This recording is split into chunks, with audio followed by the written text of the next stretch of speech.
verse 7. Chhayahankaryo aikyam tapta ayapindavat matam tattahankartadatmyat deha chetan attam agat. Now, how is this ego related, or how does it identify with this consciousness? Like I told you, the reflecting mirror. Now we are going to call this reflecting mirror as the ego. Okay, now he's put the rest of the mind aside. Do you remember in the previous verse? So now we are going to address this mirror as the ego. So if you want, make a little sketch of a mirror with a human standing with hands and legs. Okay, this will help you understand better. This mirror is the ego.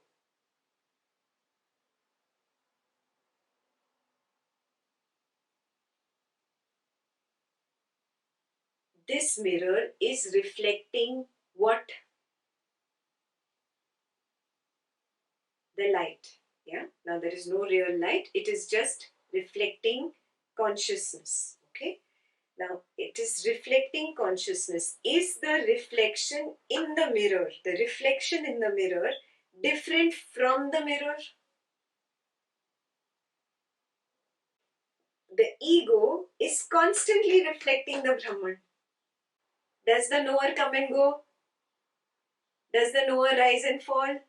Does the knower increase and decrease? Okay, now you are getting, for that ego, there is a constant reflection. There is no change, there is no movement. Yes?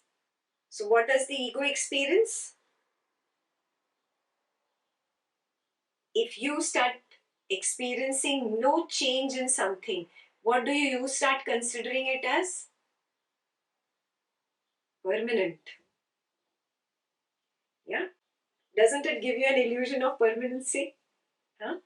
Like that. Mr. Ego has now got this illusion of permanency because there is no change in this reflection. This reflection doesn't come and go. It doesn't increase and decrease. Yeah, there is no change. It's just there. So if it is just there, just there, just there, the ego has started believing that it is that reflected consciousness. Supremely clear? It cannot distinguish itself. The mirror cannot distinguish itself from that reflected light anymore now. It has identified, it has become one. That is the meaning of the word Tadatma. That's how it has become one. There is no change for him, so he thinks he is not a mirror, he thinks he is this beautiful blue sky with that shining light, and it's like a picture, a permanent picture that doesn't change. He does not consider it as a light which is borrowed and that I am a mirror reflecting the light. This is how the ego has become one with the pure consciousness. Yeah? It is an illusion. Is he really one? It is an illusion.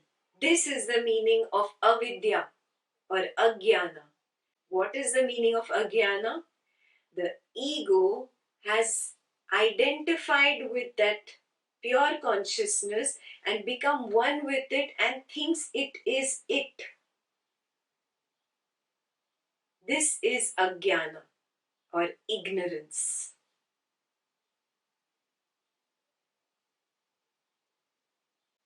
Is this some new happening that you remember that happened in your past 20, 30, 40 years of your life?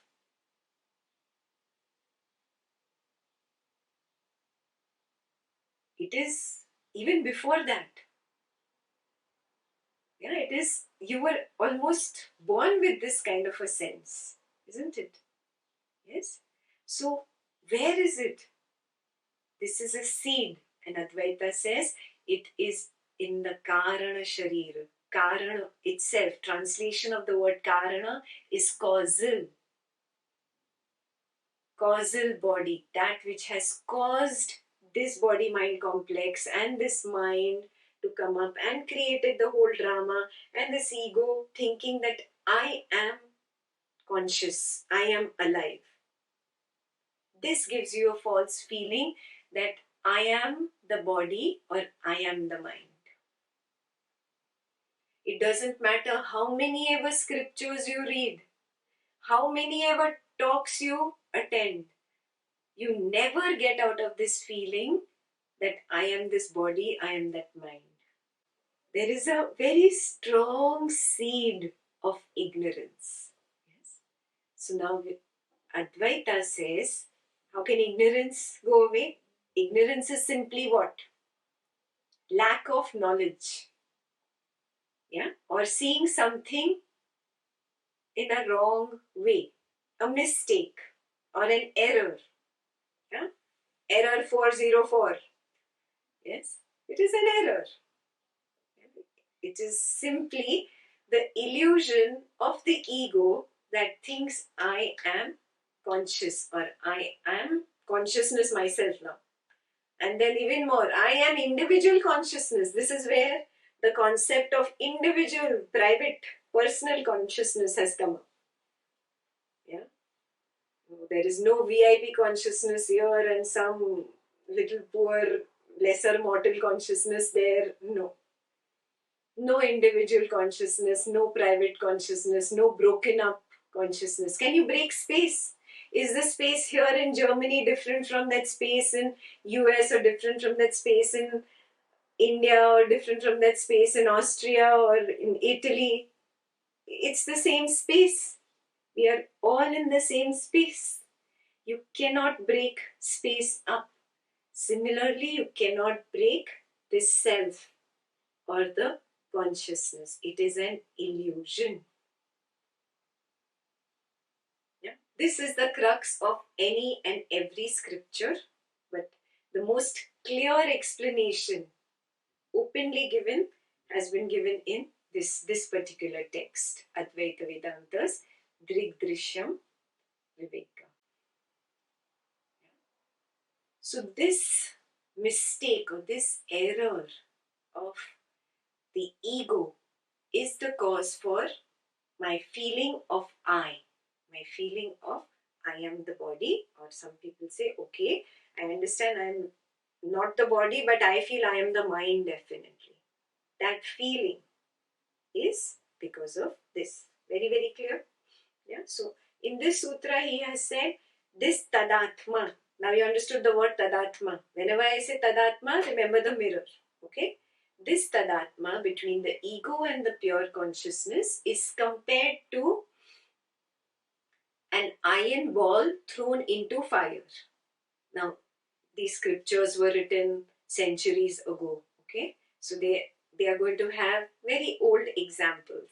If you throw an iron ball into the fire and it starts burning, yeah, those who did mechanical engineering or even remember the practicals, when you see it burning, after a while there is no difference between that iron ball and the fire. Yes, it all becomes one. The property of light, does it belong to the iron ball? No. But the iron ball seems like it is completely lit. There is no difference. Yes, so it has borrowed the light. Yeah, that is the example given in the scripture. The scripture is, there is a controversy when it was written. It is either 6 centuries ago or 13 centuries ago. Yeah, but we don't need to go into the controversy, but the example is apt for that time. Similarly, like an iron ball gets the consciousness or the light of the fire, similarly, the trickle down effect happens from the pure consciousness or witness is reflecting on the mind, and the intellect part of the mind is the mirror effect that reflects, say, on itself Inside it only it is illumining, and then the ego catches onto this and says, this is who I am.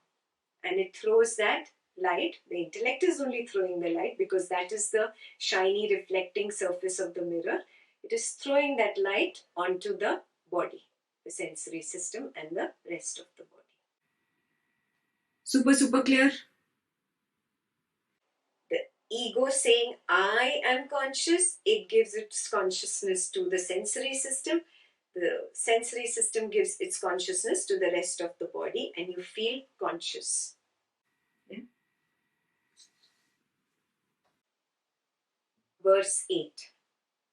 Ahamkarasya tadatmyaham chitchaya deha sakshibhi sahajam karmajam bhranti janyam cha trividham kramat. So in this verse he says, now the ego has a relationship with three aspects. So number one, if you want to write it down, the first aspect is it is reflecting the consciousness in itself. The mirror has the reflection inside it. Yeah, you're seeing that? So that is its first relationship. The ego is related to the reflection inside it, the reflected consciousness. Second, the ego is related to the body.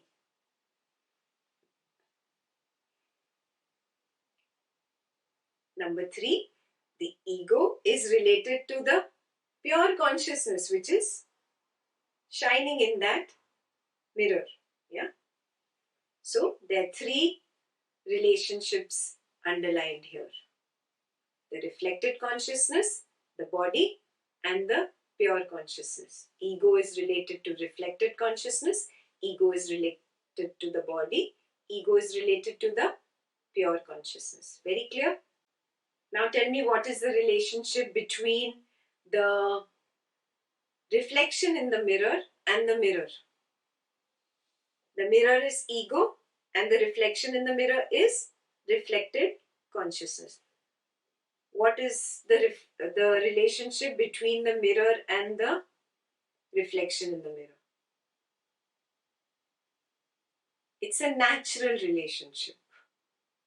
If you have a mirror and if you have something come in front of it, it is going to reflect. It is its nature. Yeah, swabhava. It is the swabhava of the mirror.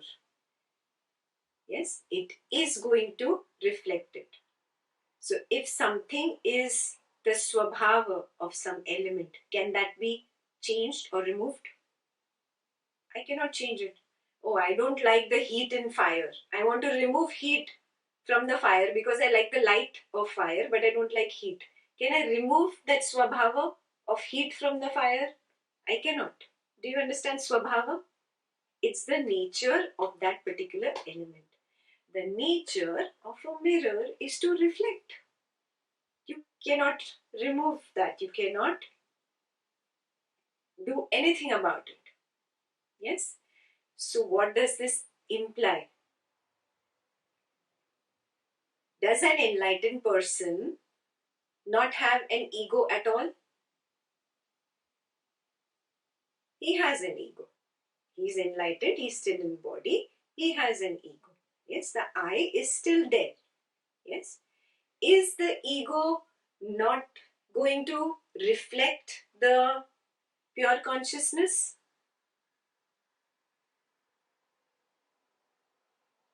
It has to. Its quality is mirror-like. It is a reflecting surface. So it is going to definitely reflect the pure consciousness. Are you understanding this? Yes, sahajam, the first word sahajam in the second line. Yeah, sahajam means natural, the relationship between the reflected consciousness and the ego is natural. Sahajam. It will not be removed even if you get enlightened.